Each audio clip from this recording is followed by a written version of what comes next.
राधे राधे, हर हर महादेव, जय माता दी। नवरात्र की अष्टमी को माता रानी को हम श्रृंगार की सामग्री चढ़ाते हैं। और इस श्रृंगार की सामग्री का हम क्या करें और हम क्या क्या चीज़ें श्रृंगार की सामग्री में चढ़ा सकते हैं।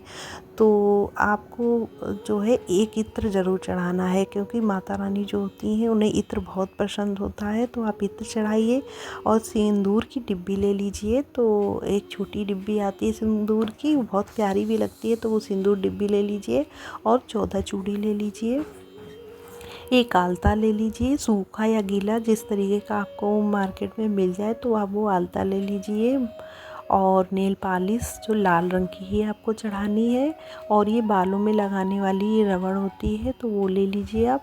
और ये बिंदी का पत्ता लाल रंग का, साइज छोटा बड़ा अपनी पसंद के अनुसार ले सकती हैं। मेहंदी की कोन ले लीजिए और एक चुनरी ले लीजिए माता रानी के लिए। तो आप साड़ी भी चढ़ा सकती हैं माता रानी को, तो जैसी भी समर्थ हो आप उस तरीके से ले लीजिए।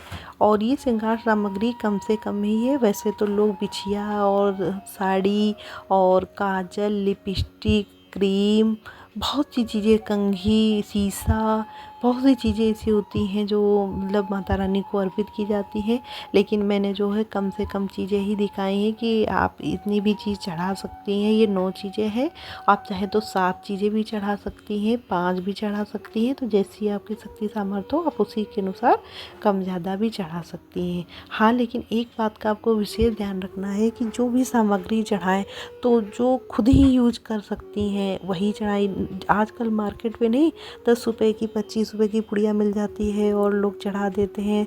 कितनी छोटी छोटी चीज़ें उसमें लगती, बिल्कुल बेकार, कोई यूज की नहीं होती। तो ऐसी चीज़ ना चढ़ाएं, जो खुद ही इस्तेमाल कर सकें वही चढ़ाने। कहते जब भोग लगाएं भगवान का, वो भी आप ध्यान रखें कि कहते नहीं कि पूजा का घी, वो घी मतलब जो खुद खा सकें। आजकल इतना मार्केट में हो गया कि पूजा का घी के नाम पर पता नहीं क्या मिलावट कर देते। तो ऐसा नहीं है, या तो अच्छी क्वालिटी का पूजा का घी लीजिए और या फिर जो आप खुद खाएं वही माता रानी को चढ़ाइए। क्योंकि कहते हैं ना कि माँ जो होती भाव देखती हैं, तो ये भाव यही होना चाहिए, जो मैं खुद इस्तेमाल कर सकती हूँ वही माता को आपको चढ़ाना चाहिए। और आपको साथ ही साथ ये जो चढ़ाई हुई सामग्री है, तो आपको अपनी जैसे कि जिठानी हैं, आपकी नंद हैं जो आपसे मान्य हैं, उनको दीजिए। ब्राह्मण को दान कर दीजिए, ब्राह्मणी को।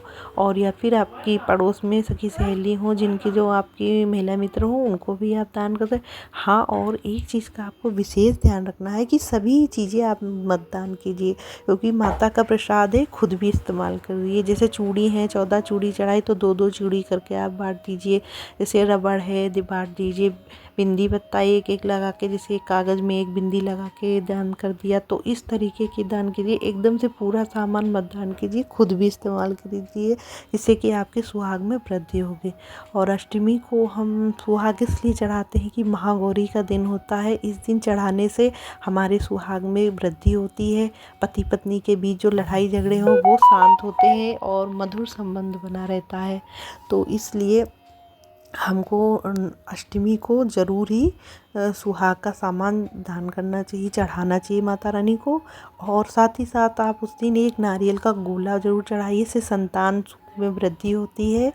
और माता को पुष्प अर्पित कीजिए, फूल चढ़ाइए और गजरा भी चढ़ा सकती हैं। जो भी चीज़ें आप जो उपलब्ध हो, मैंने अभी जो मेरे पास उपलब्ध थी मैंने वो आपको दिखाई। तो इस तरीके से आप इसे चढ़ा सकती हैं। धन्यवाद।